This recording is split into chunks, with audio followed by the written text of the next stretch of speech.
la Zawiya, c'est un lieu d'adoration. La Zawiya, c'est un lieu de recueillement. La Zawiya, c'est un lieu d'invocation. Et la Zawiya, c'est un lieu de retrouvailles. Et la Zawiya, c'est un lieu d'apprentissage spirituel. Et la Zawiya, c'est le lieu de la pratique spirituelle. Et la Zawiya, c'est là-bas qu'on fait tout quand il s'agit du travail spirituel. Donc au niveau de la Zawiya, quand on se retrouve, on fait des invocations et on fait des lectures coraniques et on fait des prières et on fait tout ce qui concerne la spiritualité dans la Zawiya. Donc la Zawiya, c'est le lieu spirituel et pour les soufis et spécialement pour les Tidjani. Ici à la Zawiya, nous sommes les Tidjani. Les Tidjani, c'est une branche soufie, une école soufie qui a été créée par Cheikh Ahmed Tidjani, radiyallahu ta'ala anhu, qui a sa Zawiya mère au Maroc, à Fès. Et donc nous sommes des Tidjani. Et la Tidjaniya est basée sur le Coran et sur les hadiths du prophète Mohammed sallallahu alayhi wa sallam.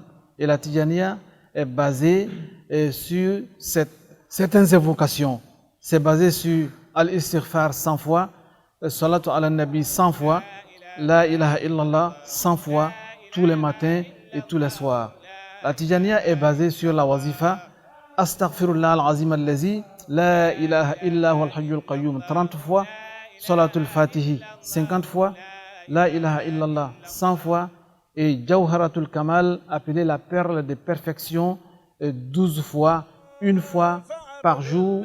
Et la Tidjaniya, c'est basé sur la Hadratul Jumu'ah, et tous les vendredis, après la prière de Asr, mais avant la prière de Maghrib, on se retrouve ici à la Zawiya, plus de 400 et 500 personnes, on fait des invocations, on fait la Kalimatul Shahada, La ilaha illallah, 1200 fois jusqu'à 1600 fois, si le temps permet. Sinon, 1200 fois, comme ça se fait à la Zawiya mère au Maroc.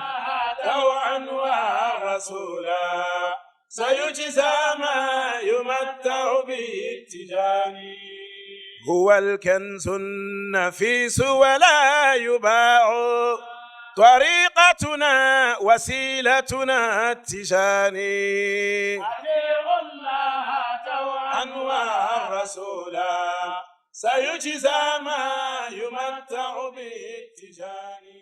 Nous sommes en train de travailler pour Dieu et pour l'Islam et pour la Tidjaniya. On a essayé d'organiser la Tidjaniya en Côte d'Ivoire et bien avant que je ne sois investi, la Tidjaniya existait bel et bien en Côte d'Ivoire. Mais la Tidjaniya existait de façon isolée parce que chaque grande famille pratiquait la Tidjaniya chez elle à la maison. Et maintenant, on a essayé d'organiser la Tidjaniya et vulgariser la Tidjaniya.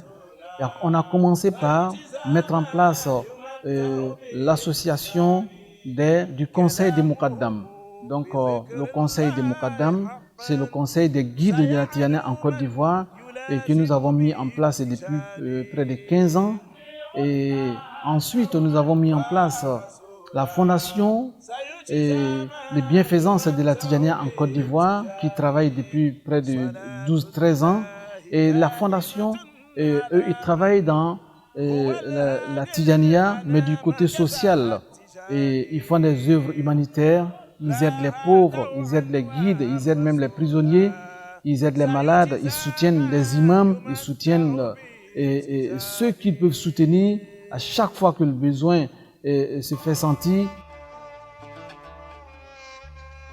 On a mis en place l'association des femmes Tidjani en Côte d'Ivoire, guidée par une présidente nationale qui dirige cette association au milieu des femmes Tidjani et qui essaie d'organiser la Tidjaniya au sein des femmes. Donc leur association est un peu implantée partout en Côte d'Ivoire.